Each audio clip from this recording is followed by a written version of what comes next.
GoWebinars. This is the brainchild of really Dylan back there from the Wholesale Formula. Says to me, hey, listen, if I get Jeff Walker to promote, would you do a new webinar course? Because the last one I did was 2017, I think it was. And so I'm a little overdue. And so that's what we came up with this today. And we're like, well, how do we record one? How do we create one? I don't want to sit there and do it in, my office. Let's bring a group of people together. That's where I train the best. So that's what we have here today. When this is over, I will, at some point in time, or more likely Heather will, send you 32 webinar slide decks. I have referenced more than 32 webinars that I've done over the last 15 years. Everything I teach here today is going to have some sort of webinar slide to back it up and show it to you. And I don't know if any course in history has had as many references and training that I have. Some of these webinars go back 15 years. So it's going to be pretty insane. We're also going to give you a bonus on know your customers. And these are all the questions that I run through and think of, because this is kind of important. You have to calibrate the material to the state of the customer, the state of the market. So you'll get that as well. You're going to get webinar funnel secrets. It was the training I initially did to copywriters to try to train them, because we have trouble hiring copywriters to write webinars, because we like to hyper-calibrate. The funnels you use for other types of media, they're not necessarily easy to transplant into webinars, so we'll do that as well, but we're not going to be talking about funnels here. We're going to talk about presentations. That's the full focus. So you'll get the rest. You'll get the trappings, the dressings, the shoes, the earrings, the accoutrements, if you will, right? But this is the Impossible Burger meat, because I'm a vegetarian, of the whole presentation here. So this is this formula that I decided to train on. 14 steps: hook, pain, tease, excite, position, paradigm, mechanism, commitment, transition, offer, price, bonuses, risk, scarcity. We're going to teach this linearly. I do not create these linearly. I typically will create offer first. We'll get into that. Intro, though, just so you have time frames. You want to do these first 5 steps in about 5 to 15 minutes, which is interesting, isn't it? Because that's like 33% of the steps for just a measly 5 to 15 minutes. That's because the introduction and how you hook, how you frame, you get how many chances to make a first impression? Only one, right? That's why that's so important. Now, this is the content portion. It's only 2 steps. That's crazy, isn't it? And you'll get all these slides too, by the way.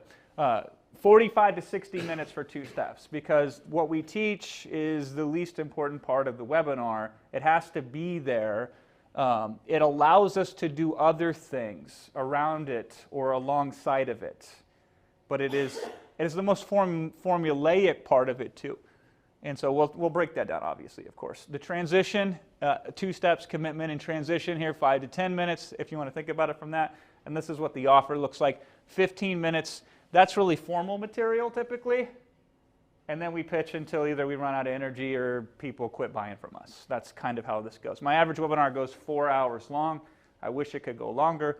It would go longer because it would mean I would have more people buying from me. But I typically run about 4 hours before people stop buying at that point in time. So the heart isn't to say, let's do less long webinars. The desire is we should do longer webinars. But we'll talk about all that stuff, right? As I said, creation is not done in order. Offer, hook, paradigm, those are things that I focus on first. I'll give you definitions for all of those. And usually the introduction is last. Because how do you know what to introduce until you've created it? So I like to create the introduction last. Sometimes I'll get on a whim. I'll get a brilliant idea. Very rarely happens, but occasionally I'll get a brilliant idea and I can see the whole webinar from start to finish. And then I go intro, content, blah, blah, blah, blah, blah. Other times we're not finished with the offer because we don't know what the hell we're selling yet. We have a general idea, but we're working deals. We're trying to close things. We're trying to see, can we put this across the finish line or not? So I'll work on the content first, waiting for the offer components to come in. I don't like to do it that way because then I'll have to come back and change the content. And why do you think that is? The main reason that is because the content should have as much of the offer in it as possible, often covertly, not overtly. Showing things in content where people are saying, I like that, I got to go create my own one of those. Man, I wish I just had that. And then, shocker, you can have that when you buy the product. So I'm going to teach this linearly. Last time I did a training for Genius webinars, which we're going to retire now that this is going to be on the market, we taught it non-linearly. I don't know if that was better. We'll find out though, right? So just know that we're going to teach in order even though we don't create an order. Everything I teach has micro and macro applications. So a hook is a macro application in the sense of how do we hook somebody to come to the webinar pre-framed and predisposed to purchase from us.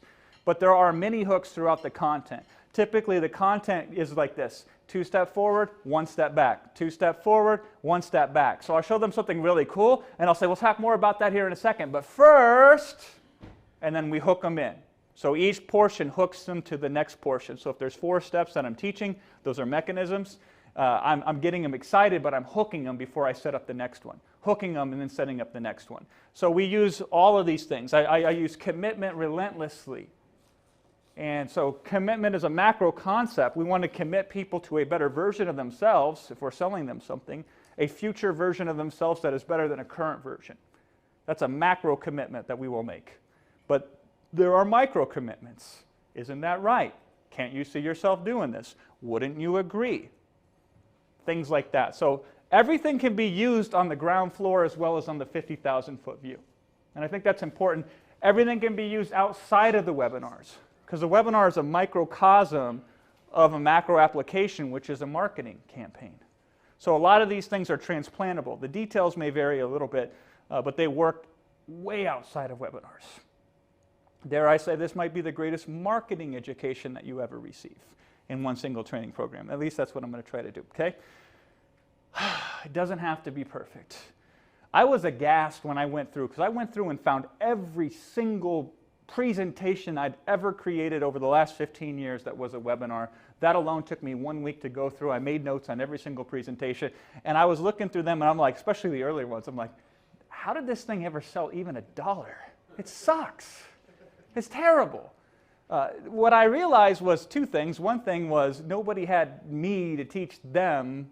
I didn't have me to teach me. We were all figuring this stuff out. Not just me, but everybody trying to do this stuff. So we were guessing, and then we learn stuff, and then we optimize it, and then we systemize it, and then we can build upon it, make it even better, optimize it, systemize it. Some of this other stuff, though, is like, there was like 6 people doing webinars when I started. So you didn't have to be good. You just had to be there in order to be effective. So when you get the swipe files, you're going to look at Copy eClass, and you're going to be like, that thing's a trade wreck. And it is, but it worked. And a good offer always works. Easy offline formula. It is literally just text. There was no designs, default PowerPoint presentation. Affiliarama, I'm looking at this stuff and I'm like, man, I'm sitting up points that are too dense. They're too complicated because I think in very complicated ways. I get accused all the time of being super intelligent. People think it's a compliment. It pisses me off. I don't like it.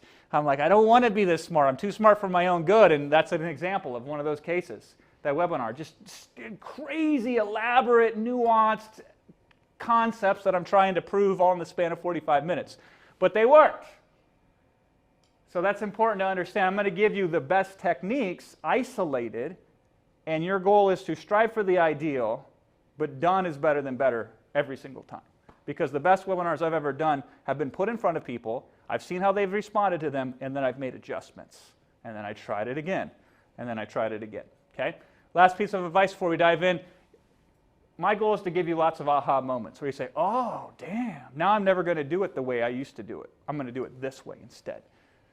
And then you can drop them right into your marketing. Some things, though, that you're going to learn here, they're going to not get the conscious mind first. They're going to go to the unconscious mind, the subconscious mind. And you won't realize that you grasp that because your subconscious mind is like a sponge and it absorbs every single thing you hear. And then 2 or 3 or 4 months down the line, all of a sudden it will come to you. And you'll be like, oh. So some of this stuff is like that. Other things that I'm going to teach you, you're going to have to go back to them several times. You're going to say, okay, Jason said to do this, and then you're going to go attempt to do it, and then you're going to go back and say, oh, I missed this one part that he said, or oh, yeah, that part over there was important, and I kind of didn't really grasp that. And then you're going to try it again. So you're going to, some of this stuff is going to be like, oh, let me try it, let me look at it. Let me try it again, let me look at it. And that's usually how most things are learned. I don't want that to be the only way you learn this, because that's the hardest thing. I'm trying to do these 2 things up here, but I guarantee you, you're going to get all three, and it's going to be different for each and every single one of you.